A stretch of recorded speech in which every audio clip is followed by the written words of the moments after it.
नमस्कार दोस्तों, वीडियो में आप सभी का स्वागत है। दोस्तों, कांग्रेस ने 2024 संग्राम के लिए अपनी कमर कस ली है। जी हाँ, इसीलिए उन्होंने स्पेस कॉन्फ्रेंस में मोदी की वो 7 असफलताएं गिनवाई और उन्होंने कहा ये 2022 की है, कोई पुरानी नहीं। और ये वो असफलताएं हैं जो उन्होंने वादे किए थे, दुनिया को झूठे सपने दिखाए थे जो वो पूरा नहीं कर पाए। और उन्होंने पॉइंट दर पॉइंट ये असफलताएं गिनवाई। उन्होंने कहा कि मोदी जी ने जो अपने 25 दिसंबर के भाषण में अर्थव्यवस्था की बात की, तो उस अर्थव्यवस्था की पोल खोलते हुए कांग्रेस ने प्रेस कॉन्फ्रेंस की। आप भी सुनिए। इस प्रेस कॉन्फ्रेंस में कांग्रेस के प्रवक्ता ने भाजपा की धज्जियां उड़ा दी। उन्होंने वो सारे झूठे वादे गिनवाए जो मोदी जी ने दुनिया से किए और पूरे नहीं कर पाए। खास तौर से अर्थव्यवस्था को लेकर उन्होंने बहुत ही तल्ख टिप्पणी की और मोदी जी को एक फ्लॉप अर्थशास्त्री बताया और दुनिया को बताया कि वो किस तरह फ्लॉप है और क्या वो झूठ बोलते हैं। आप भी उनकी बातों को सुनिए और आप ही निश्चय कीजिए सही है या गलत है। 7 मुद्दे उनको याद दिलाएंगे और 2022 के पुराने नहीं, नोटबंदी के नहीं याद दिलाएंगे, उनको तकलीफ होती है उससे। गलत तरीके से जीएसटी लगाने का याद नहीं दिलाएंगे, उससे भी बहुत तकलीफ होती है। बिना तैयारी के तालाबंदी की, उसको भी याद नहीं दिलाएंगे, उससे भी उन्हें बहुत तकलीफ होती है। 2022 के और सारे सरकारी आंकड़े, एक भी प्राइवेट आंकड़ा नहीं है। 2022 के आर्थिक इश्यूज के 7 बिंदु आपके सामने रखूंगा और माननीय प्रधानमंत्री जी से पूछूंगा कि ये वंडरफुल था 2022 या ड्रेडफुल था। Was 2022 a wonderful year for Indian economy or a dreadful year for the Indian economy? ये अद्भुत वर्ष था भारतीय अर्थव्यवस्था के लिए या ऐसा वर्ष था जिसको हम भूलना चाहेंगे, जिसको हम याद नहीं रखना चाहेंगे? प्रधानमंत्री जी ने कहा कि देश 5वीं बड़ी अर्थव्यवस्था बन गया। आज उसकी हकीकत, उसका पूरा लेखा जोखा लेके आपके सामने प्रस्तुत हुआ। जो दुनिया की 5 बड़ी अर्थव्यवस्थाएं हैं जिसमें भारत शामिल हो गया, पहले नंबर पे है अमेरिका जिसकी जीडीपी है 23 ट्रिलियन, चीन की 17.7 ट्रिलियन, जापान की 4.9 ट्रिलियन, जर्मनी की 4.2 ट्रिलियन और भारत की 3.2 ट्रिलियन डॉलर। पर प्रधानमंत्री जी, जीडीपी से कंपैरिजन नहीं होता। जीडीपी पर कैपिटा का कंपैरिजन कीजिए। जीडीपी पर कैपिटा इनकम, जो दुनिया की सबसे बड़ी अर्थव्यवस्था अमेरिका, वहां की लगभग $70,000 है। चीन की $13,000, जापान की लगभग $39,000, जर्मनी की $50,000, भारत की मात्र $2,277 प्रति वर्ष। तो आप जब आपकी इच्छा होती, जब तो आप एब्सोल्यूट नंबर कंपेयर कर लेते हो, जब आपकी इच्छा होती जब पर कैपिटा कर लेते हो। अगर आपको एब्सोल्यूट नंबर ही करने थे तो भारत में कोरोना के कितना संक्रमण फैला, उस दिन तो आपने ये कंपेयर किया कि कितने प्रतिशत लोगों को कोरोना हुआ, भारत के कितने प्रतिशत लोग कोरोना के कारण मृत्यु हुई। जब अर्थव्यवस्थाओं का कंपैरिजन करते हैं तो मैं 2 आंकड़े आपके सामने बड़े सरल शब्दों में कर रखता हूं। एक परिवार है जिसमें 2 सदस्य है और 1 लाख रुपए कमाता है, तो प्रति व्यक्ति कितने कमाए? 50,000 रुपए। दूसरा परिवार है, 1 लाख टोटल इनकम होती है परिवार की और 20 सदस्य है, प्रति व्यक्ति कितना इनकम हुई? 5,000। मोदी जी और मोदी जी के जो जो जो संक्रमण से संक्रमित लोग हैं, वो सब ये एब्सोल्यूट नंबर को आपके सामने रखते हैं। हमारी पर कैपिटा जीडीपी दुनिया के 194 देशों में 144वें नंबर पे है। As far as per capita GDP is concern, we are at 144th position out of 194 countries of the world. Modi ji, ये अद्भुत है, ये वंडरफुल ईयर है। Is this wonderful? Is this अद्भुत? I think it is dreadful. मुझे लगता है हमें इसको भुलाना चाहिए। पर कैपिटा इनकम में दुनिया के 197 देशों में हमारी पोजीशन है वो 142वीं है। We are at 142nd rank out of 197 countries of the world. और पर कैपिटा जीडीपी का अंतर देखिए, जो दुनिया की सबसे बड़ी, जहां सबसे ज्यादा पर कैपिटा जीडीपी है, उससे हमारी पर कैपिटा जीडीपी 60 गुना कम है, 60 टाइम्स लेस। और हम यहां पे प्रधानमंत्री जी कह रहे हैं wonderful year as far as Indian economy is concern. We are at 142nd position, 142nd position out of 197 in per capita income, and Prime Minister is saying it is a wonderful year. Point number one. Point number two. Hunger index में हमारी rank आती है 107वीं और इसी वर्ष की 121 देशों में। प्रधानमंत्री कह रहे हैं अद्भुत वर्ष है, वंडरफुल ईयर है। सिर्फ एशिया में अफगानिस्तान हंगर इंडेक्स में हमारे से पीछे है, बाकी भले पाकिस्तान हो, नेपाल हो, श्रीलंका हो, उनकी हंगर इंडेक्स की रैंकिंग हमसे बेटर है। हमारी रैंक है 107 121 कंट्रीज में। अगर हम बांग्लादेश को देखें तो उसकी रैंक है 84, नेपाल को देखें तो उसकी रैंक है 81, श्रीलंका को देखें तो उसकी रैंक है 64, पाकिस्तान को देखें तो उसकी रैंक है 99। प्रधानमंत्री जी, वंडरफुल ईयर। और दुनिया में सबसे ज्यादा, और this is very relevant friends, दुनिया में सबसे ज्यादा चाइल्ड वेस्टिंग रेट हमारी है। चाइल्ड वेस्टिंग रेट का अर्थ कि कितने लोग, कितने बच्चे अपने उम्र और अपनी हाइट के हिसाब से कुपोषित है, कम वेट के हैं। दुनिया में सबसे ज्यादा चाइल्ड वेस्टिंग रेट हमारी है। एशिया में अफगानिस्तान के अलावा जितने भी देश है उससे हमारी हंगर इंडेक्स में रैंक कमजोर है, और प्रधानमंत्री जी कह रहे हैं कि वंडरफुल ईयर है। Point number two. Point number three, Asia के अंदर, पूरी जिम्मेवारी से बोल रहा हूं, एशिया का जो बास्केट है, एशिया के बास्केट के अंदर हिंदुस्तान का रुपया 2022 में वर्स्ट परफॉर्मिंग करेंसी रहा। Worst performing currency in the Asian basket was Indian rupee. और आपको जान के ताज्जुब होगा, एक साल में 2022 में रुपये का डेप्रिसिएशन 10% से ज्यादा हुआ। एक साल में रुपये की कीमत 10% से ज्यादा कम हो गई। प्रधानमंत्री जी कह रहे हैं wonderful year. This is wonderful year as far as Indian economy is concern. Point number 3।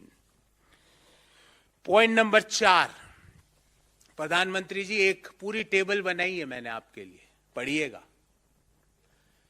जो दुनिया की रेटिंग एजेंसीज है और reserve bank of India, state bank of India है, उन्होंने भारतीय अर्थव्यवस्था का, जब मौजूदा वित्तीय वर्ष 2022-23 चालू हुआ था, उस समय जीडीपी का क्या फोरकास्ट किया था और आज क्या फोरकास्ट किया है, क्या रिवाइज किया है। मैं उसका एक टेबल लेके आया हूं, आपके सामने वो टेबल रखूंगा।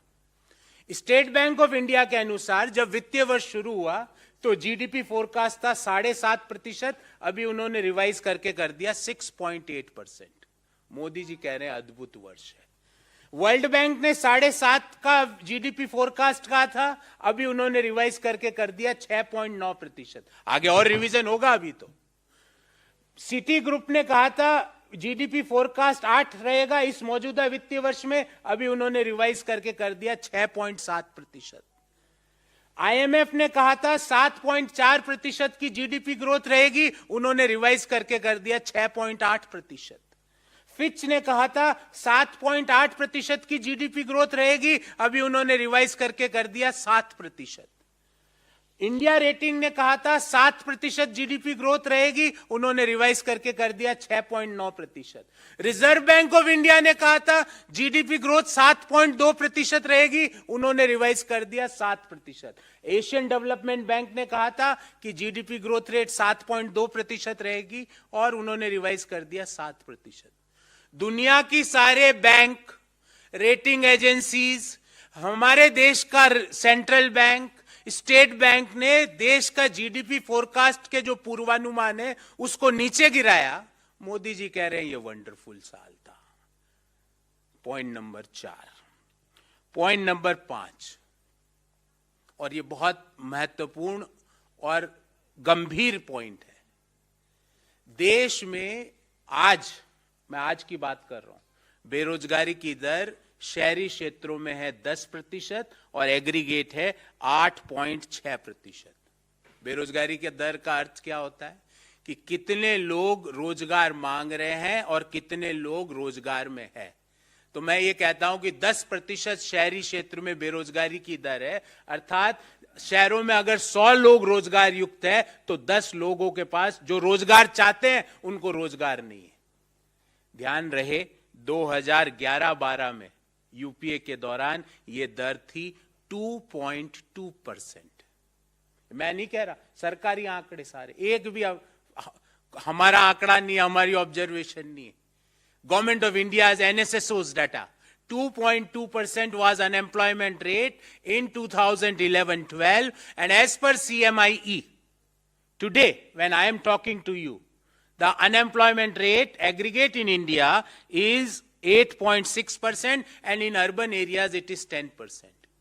पूरा डेमोग्राफिक डिविडेंड को मोदी जी ने डेमोग्राफिक डिजास्टर बना दिया.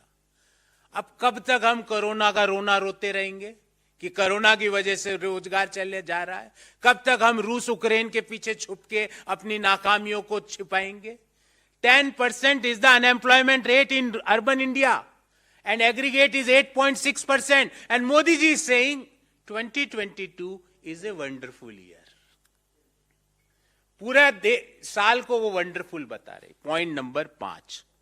पॉइंट नंबर 6, पूरे साल, जितने साल में 11 महीनों का डाटा है मेरे पास, क्योंकि अभी 12वें महीने का डाटा जनवरी में आएगा, 11 महीनों में से 10 महीने जो रिटेल इन्फ्लेशन था वो आरबीआई की जो अपर लिमिट थी 6%, उससे ज्यादा रहा. मोदी जी कह रहे हैं वंडरफुल ईयर रहा.